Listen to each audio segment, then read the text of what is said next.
Hi Eric. Hello. How are you? Fine, thank you. Great. So it is your second time here in Israel, and we are very happy to have you here again with us. Nice to be back. So can you tell us a little bit about your life since you were winning on the first prize in Arthur Rubinstein competition? Since I won fourth, it's been pretty busy for me.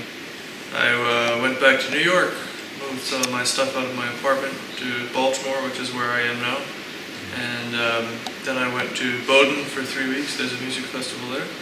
And after Bowdoin, I was at Cleveland in the international piano competition there, and I won third. So I had to stay there for the entire 3 weeks. Right. And then I took a road trip to Yellowstone. So Just to relax. well, I was doing more driving than relaxing, but yeah, still, it was nice to get away. Great. So I see that you did find a little bit of time to relax and have a small vacation. A little bit, yeah. Maybe to see some of your family and friends. Yeah, I got to stay with my family for a couple of weeks. Yeah. After Rubinstein, which was nice. Yeah, great. So, can you tell us, how did you start playing the piano? I guess I was about 3 or 4 years old, and I evidently showed some interest. And my parents decided that, based on the little bit that I had fooled around on the keyboard and that I had showed some interest in it, that I should do piano lessons. And I started. Interesting. So, do you sometimes play just for yourself a piece that you are not playing at a concert? These days, not so much, because I'm playing so many pieces for either competitions or concerts that I don't really have time to, as much as I would like at least, to look at other repertoire outside what I'm doing. But I always play music for myself. I very rarely choose pieces for competitions or concerts that I don't like or want to play. So in that way, yes. But just to learn something out of the blue, I very rarely get a chance to do that these days. So what do you do when you're not playing the piano? Well, this year I've been playing piano pretty much all the time. I play some ping pong every once in a while. Ping pong? Oh. Yeah. It's kind of like tennis, except you don't have to run so much. That's good for me. It's more easy. Yeah. And that's pretty much it. So you're going to play Bach Concerto No. 2 in C minor for 2 pianos. Yes. With Ilya Mishkovsky. What do you think about this music? Oh, it's fantastic. It's Bach, of course. I mean, I actually haven't had that much chance in the past 10, 11 years of my life to play much Bach, and I think even though I absolutely love and respect it, it's just not something that I ever felt particularly comfortable doing. So that's maybe why I shied away from it a little bit. But it's been a fantastic experience, and playing with Ilya is great fun. So It's beautiful music. absolutely. Yeah.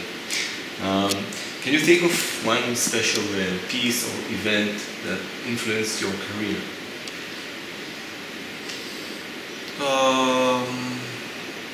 Event. Probably the most influential event in my life, at least as far as starting me along the path, was the Hilton Head International competition that I started that I did when I was 21. That was really my first major international competition, and because I won, I got to play some concerts. I got a Carnegie Hall debut, and that really kind of propelled me into being able to do other things. So for you, what is the meaning of taking risks while you are playing? That's a pretty complicated question. I think probably would take a little bit more of a technical discussion than time allows here, but you can take either technical risks or musical risks. Technical risk is when you choose a tempo, for instance, that you think that the composer intended, but that may not be the most comfortable tempo. In that way, you're kind of putting it all on the line for the sake of the composer.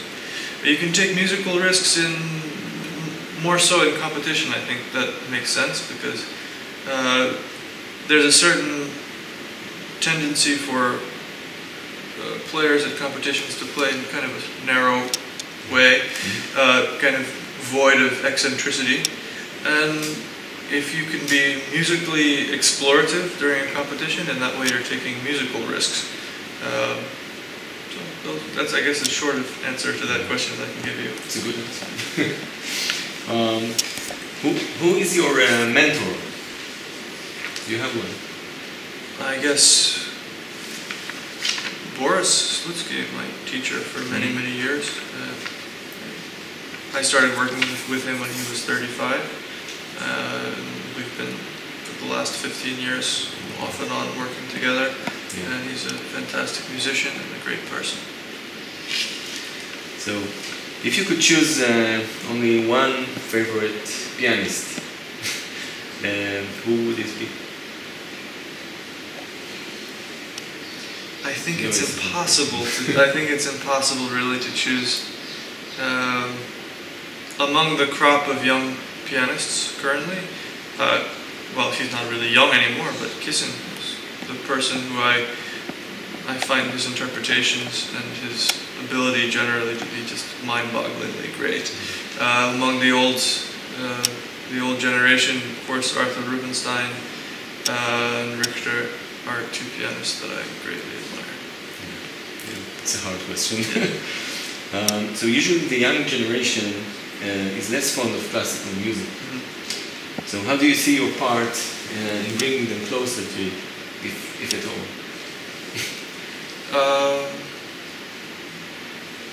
I don't think that I mean, I'd love to be able to do as much as possible to introduce this music to a younger generation, but I think that's more or less the responsibilities of the schools, because no one's getting a classical music education at all anymore in public school systems, at least in America. It's almost virtually non-existent anymore.